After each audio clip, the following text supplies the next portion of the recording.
तो फ्रेंड्स आज हम बनाएंगे अलसी के लड्डू, सर्दियों के खास लड्डू। तो स्वागत है आप सभी का केशव रसोई में। तो ये है अलसी, जिसे इंग्लिश में फ्लैक्स सीड भी कहा जाता है। ये ओमेगा 3 से भरपूर होती है और एंटीऑक्सीडेंट में भी जो ना बहुत अच्छी मात्रा में पाए जाते हैं। तो आइए यहाँ पे सबसे पहले जो है ना मैंने 4 कप अलसी ली है और वज़न में 500 ग्राम है ये अलसी। इसे फ्लैक्स सीड भी कहा जाता है। तो मीडियम टू लो फ्लेम पे जो है ना हम इस अलसी को अच्छे से पहले भून लेंगे। फ्रेंड्स ये अलसी जो है ना आपके बालों के लिए, आपकी स्किन के लिए, आपके हार्ट के लिए बहुत ही जो है ना हेल्दी एक चीज़ है जो कि सर्दियों में ज़रूर खाना चाहिए। तो देखिए यहाँ पे जो ना अलसी को मैंने बहुत अच्छे से भून लिया है और जैसे इस तरीके से आवाज़ आने लगे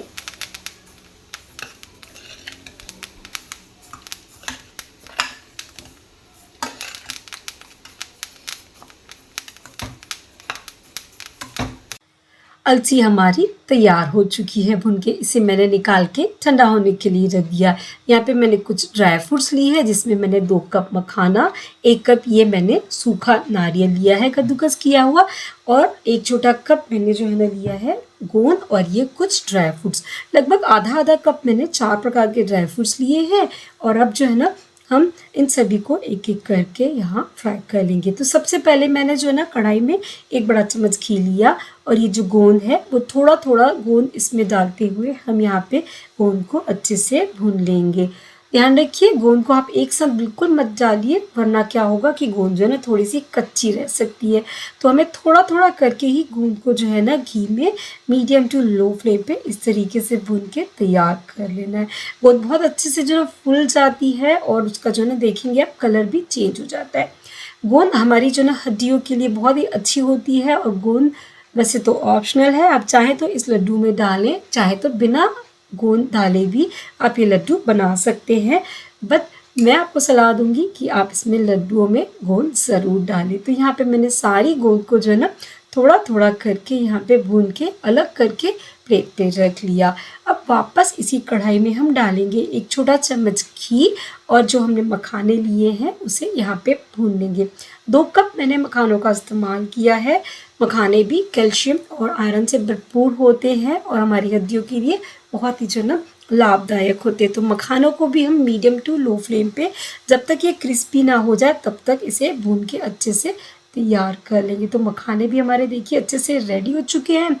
तो मखानों को भी हम एक प्लेट में निकाल के अलग करके रख लेंगे। वापस इसी कढ़ाई में मैंने लिया है 1 छोटा चम्मच घी और यहाँ पे 1 कप जो मैंने नारियल का बुरादा कद्दूकस किया हुआ नारियल लिया था उसे डाल के और इसे भी मीडियम टू लो फ्लेम पे हल्का सुनहरा होते तक हम यहाँ पे भून लेंगे।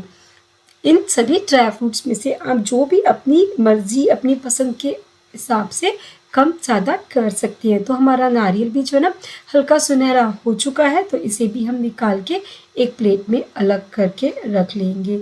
आप चाहे तो जो गोला वाला नारियल आता है वो लेके उसे भी कद्दूकस करके डाल सकते हैं, चाहे तो जो नारियल का बुरादा आता है उसका भी इस्तेमाल कर सकते हैं। वापस इसी कढ़ाई में मैं लूँगी 1 छोटा चम्मच घी और यहाँ पे सबसे पहले जो है ना मैं किशमिश को अच्छे से फ्राई कर लूँगी। किशमिश को मीडियम टू लो फ्लेम पे आप जो है यहाँ पे भून लीजिए तब तक जब तक जो ना अच्छी सी ये फूल नहीं जाती। और किशमिश भी ऑप्शनल है, आप चाहे तो किशमिश डालें, चाहे तो किशमिश ना डालें। जो भी ड्राई फ्रूट आपको पसंद है आप इसमें अपने हिसाब से कम ज़्यादा कर सकते हैं। यहाँ पे किशमिश भी मैंने फ्राई करके निकाल ली और वापस से मैंने 1 चम्मच घी डाला और सबसे पहले मैंने यहाँ पे बादाम डाला। बादाम को फ्राई होने में जो ना थोड़ा सा टाइम लगता है, काजू बहुत जल्दी फ्राई हो जाते हैं, तो इसलिए मैंने पहले बादाम को डाला। बादाम को थोड़ा सा हमने भून लिया, उसके बाद मैंने इसमें काजू डाले और काजुओं को भी थोड़ा सा भूनने के बाद हम इसमें डाल देंगे अखरोट। आप चाहे तो इसमें पिस्ता भी ऐड कर सकते हैं। तो यहाँ पे जो है ना मैंने एक एक करके काजू, बादाम और अखरोट तीनों को डाल दिया और तीनों को मीडियम टू लो फ्लेम पे अच्छा सा जो है ना हल्का सुनहरा होते तक भून लिया। ड्राई फ्रूट बहुत जल्दी जल जाते हैं, तो आप फ्लेम का ध्यान रखिए। बिल्कुल आपको जो ना स्लो फ्लेम पे ही सारे ड्राई फ्रूट्स को भूनना है, वरना जो है ना ड्राई फ्रूट में एक जली सी स्मेल आने लगती है। तो यहाँ पे सारे ड्राई फ्रूट अच्छे से भून चुके हैं, इन्हें भी मैं निकाल के एक प्लेट में अलग करके रख लूँगी। तो अब हम अलसी को चेक कर लेते हैं। अलसी यहाँ पे जो है ना अच्छे से ठंडी हो चुकी है, तो मैं जो है ना इसे मिक्सर ग्राइंडर के जार में डाल के इसका जो है ना हम पाउडर बना लेंगे। हमें हल्का सा जो है ना दरदरा पाउडर भी आप रख सकते हैं, आप चाहें तो इसका जो है ना फाइन पाउडर भी बना सकते हैं। तो देखिए मैंने जो है ना बिल्कुल हल्का दरदरा रखा है। एक राउंड को 2 राउंड में मैंने ये पाउडर पीसा और दूसरे राउंड में मैंने जो है ना इसे थोड़ा सा फाइन पाउडर बना दिया। और अब जो है ना यहाँ पे मैंने मखानों को भी पीस के इसमें डाल दिया। मखानों को भी मैंने हल्का दरदरा रखा और इसके बाद मैंने जो ये गोंद तल के रखी थी इसे भी पीस के इसमें डाल दिया। और अब ये जो सारे ड्राई फ्रूट मैंने यहाँ पे तले थे उसे भी मैंने पीस के यहाँ पे ऐड कर दिया।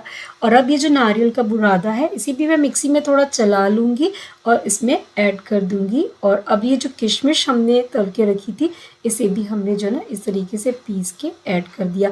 आप चाहे तो किशमिश को डायरेक्टली ऐसे भी डाल सकते हैं, बट मैं यहाँ पे किशमिश को जो है पीस के इस तरीके से ऐड कर रही हूँ। और अब मैंने 1 चम्मच यहाँ पे सौंठ का पाउडर डाला, यानी कि ड्राई जिंजर पाउडर, और 1 चम्मच हरी इलायची का पाउडर डाला। और अब जो है ना इन सभी चीज़ों को जो है ना अच्छे से हम कर लेंगे मिक्स। इसमें मिठास के लिए जो है ना मैं इस्तेमाल करूँगी गुड़।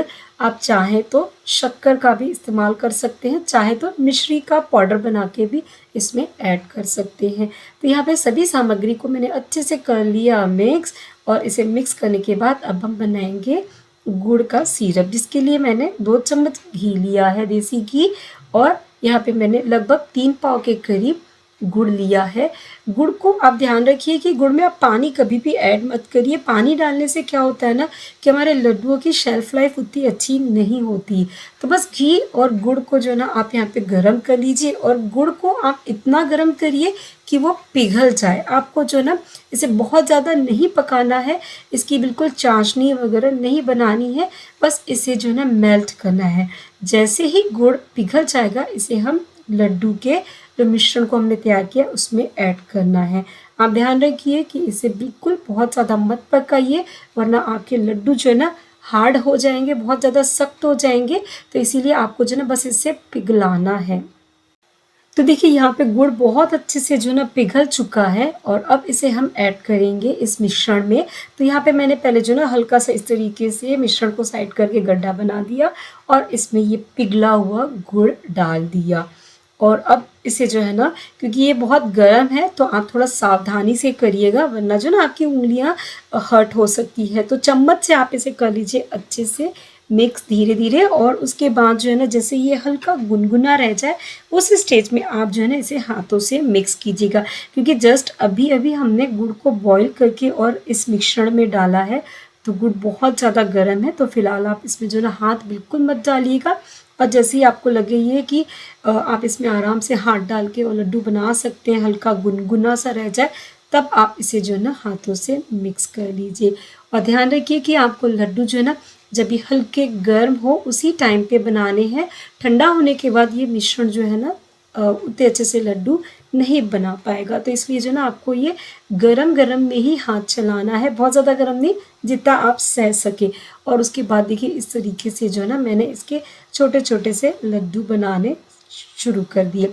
आप चाहे तो बड़ी साइज़ के लड्डू बनाएं, जिस भी साइज़ के आपको छोटे बड़े मीडियम साइज़ के बनाने हैं आप अपने हिसाब से जो है ना ये लड्डू बना सकते हैं।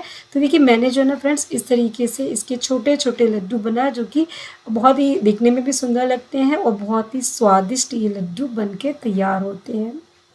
तो बस एक एक करके मैंने इस तरीके से ये सारे अलसी के लड्डू बना के रेडी कर लिए।